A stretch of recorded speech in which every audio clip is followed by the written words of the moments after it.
Thank you, Madam President. Madam President, yesterday President Obama held an event at the White House to talk about his health care law. The President said, quote, "The debate over repealing this law is over." He said, "The Affordable Care Act is here to stay." That's what President Obama said yesterday. Of course, last October, President Obama said that his health care law was, quote, "the law of the land." Then he went ahead and changed or delayed the law more than 20 times after that, on his own, without coming to Congress. If it's the law of the land, how does he get to change the law of the land 20 times? Back on March 6th, President Obama said that the Democrats' health care law, he said, quote, "is working the way it should." Well, if the law is working the way it should, why do people in Wyoming keep telling me how bad the law is for them personally? Just the other day, I heard from a woman in Rollins, Wyoming. She wrote, "My husband has been self-employed as a small truck driving company servicing the oil and gas fields in Wyoming for over 13 years. She said, "We have always purchased individual health care coverage for our family of 5. We currently pay $906 for that coverage." She says the lowest price ACA bronze plan will increase our premium to $1,359 a month. So up from $900 a month to $1,359 a month. She said an increase of $452 per month, an amount we cannot currently absorb. She goes on to say this is not affordable. She asks, why is President Obama doing this to us? That's a good question. Why are Democrats here in Washington doing this to families like this woman's family in Wyoming? Why does President Obama think his law is working the way it should? Well, the Senate Democrat Majority Leader, Senator Reid, has said here on the floor of the Senate back on February 26th that the law is going great. The Majority Leader said, despite all the good news, there's plenty of horror stories being told. He went on to say, and I will quote, "All are untrue, but they're being told all over America." All are untrue, he said here on the floor. The Majority Leader added that all of the stories were, quote, "made up from whole cloth." He said, "lies distorted by the Republicans to grab headlines or make political advertisements." Why does Senator Reid think this woman in Rollins, Wyoming is making a story up out of whole cloth? Remember, the president also said that if you like your insurance, you can keep it. He said if you like your doctor, you can keep your doctor. He said people's health care costs were going to be $2,500 lower by now. So the president has said a lot of things that turned out not to be accurate. Now the president says that his health care law is here to stay. Given the president's history, I think it's fair to get a second opinion. As a doctor who's practiced medicine for 25 years, taking care of families in Wyoming, I come to the floor to tell you I bring my medical experience, along with my colleague's experience, Senator Tom Coburn from Oklahoma.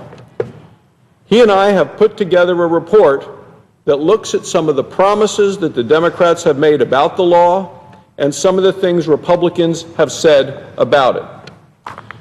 Now, the report is called Prognosis. Came out April 2014. It's available today on Senator Coburn's website at www.coburn.senate.gov or on my website, barrasso.senate.gov.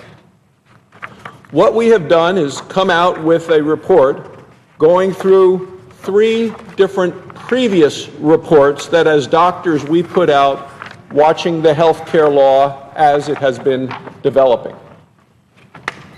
Each of the reports, one called Bad Medicine, one called Grim Diagnosis, and one called Warning Side Effects, were released between 2010 and 2012.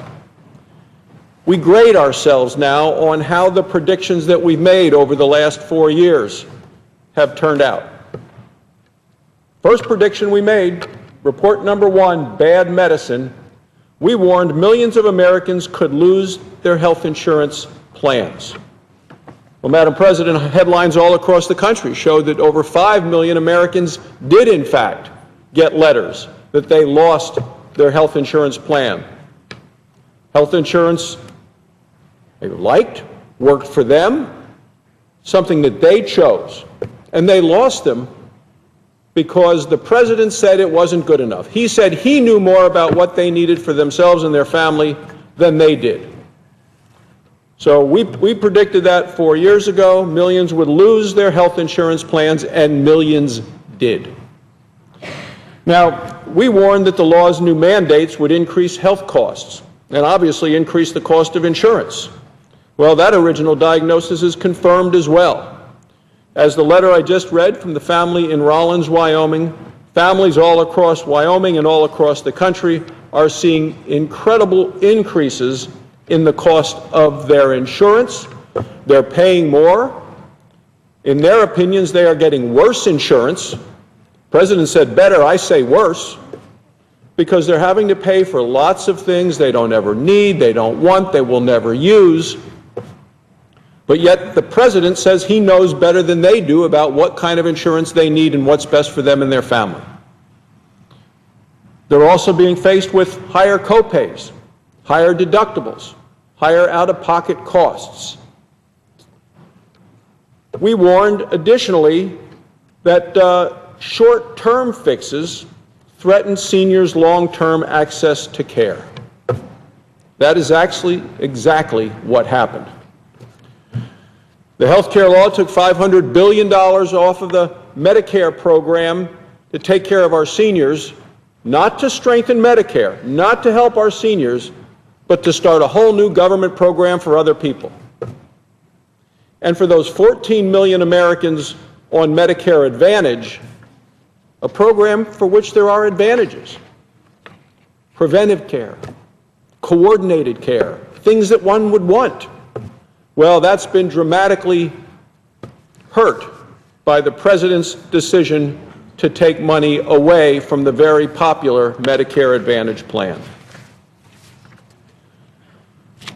We warn that patients with pre-existing conditions will still face care restrictions. I listen to the President's speech. I read editorials written by colleagues on the other side of the aisle as recently as last week that said people with pre-existing conditions are all being protected. That's not true, Madam President. We know of patients who have had to, because of their condition, leave the state in which they live to get specialty care in other states. And when they have lost their insurance and have bought insurance through the plans of their state, children with cystic fibrosis seeking specialty care in Boston are excluded from doing that under the plans because they bought the insurance in the state in which they live, and the insurance that they got did not cover any out-of-state physicians. So children have been hurt by the President's health care law, and we can identify those victims, those young victims of the President's health care law.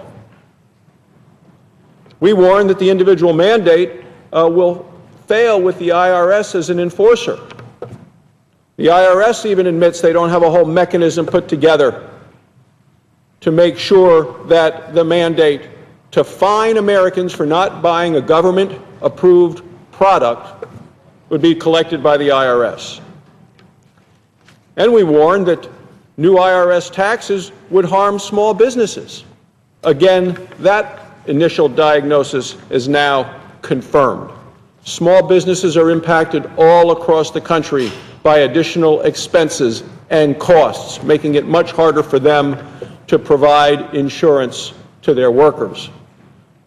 Many looking at this and saying, you know, it might just be cheaper to pay the fine than to do what we would like to do and have done in the past, which is provide insurance that worked for those employers and their employees, but perhaps doesn't meet the President's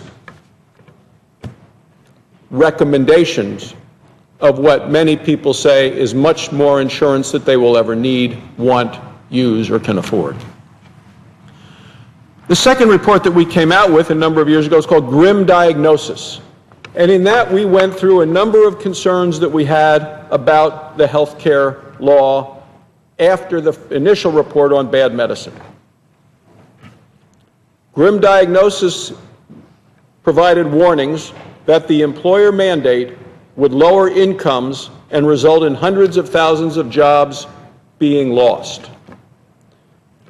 We're still watching that one very carefully, because we do know that with the employer mandate, there have been stories of businesses with 50 employees saying we're going to have to get below 50, not going to hire more people, got to get below that number. The President's working to maybe make that a higher number, but no matter where that number line is drawn, people are finding that from a business standpoint, there are advantages of being below a certain number of employees and then not having to comply with the expensive mandates of the law. We warned that the law included a risky insurance scheme that would cost taxpayers dearly. That original diagnosis is confirmed as well with something called the Class Act. And folks that looked at it carefully on both sides of the aisle called it a Ponzi scheme that would never work, could not be afforded. They said it was something that Bernie Madoff would even be proud of. But yet the Democrats forced it into the health care law in spite of warnings against. And then our final report was called Warning Side Effects. That was released in 2012, and we started talking about the side effects of the health care law. We warned that the law includes hundreds of billions of dollars of tax hikes. Well, that has been confirmed when all one has to do is look at the list of new taxes brought on by the health care law. It goes on and on and on with one new tax after another.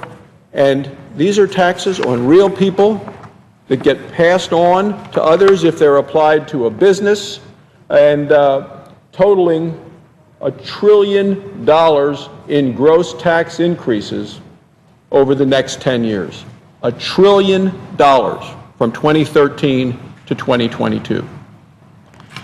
We warned the new insurance cooperatives would waste taxpayer dollars, and that's exactly what this report confirms. And it goes state by state where we see significant wasting of money, as reported in the Washington Post and in USA Today. We warned the medical device tax would stifle innovation. And that original diagnosis has been confirmed as well. We see the medical device tax, which when we talked about it as part of a budget amendment, bipartisan support for repealing it. Why aren't we voting to repeal it when it matters, when we could actually get this repealed? The Senate Majority Leader continues to block a vote on that. So I come to the floor today, Madam President, the day after the President held his mission accomplished speech at the White House, to tell you that the prognosis for this health care law continues to be grim, that the points that we have made throughout continue to be true, and the people all across the country are experiencing it day to day. They're experiencing it in their lives. They're experiencing it when they try to continue health insurance that works for their family. They are paying more out of pocket. Their premiums are higher. They may not be able to keep the doctor that they had and liked. They may not be able to go to the hospital that they have gone to. I mean, it's just interesting that in the state of New Hampshire, where there are 28 hospitals, 10 of them are excluded. 10 of the 28 hospitals in the state of New Hampshire are excluded from the insurance being offered on that state's exchange to be sold in that state. Even the doctor who's the chief of staff of one of those hospitals Well, she is not, or her insurance does not permit her to go to the hospital where she is the chief of staff. Is this what the Democrats had in mind when they passed this health care law? People paying more in premiums, people losing their doctors, not having access to the hospitals in their community, higher copay, higher deductibles. That's what the American people are facing.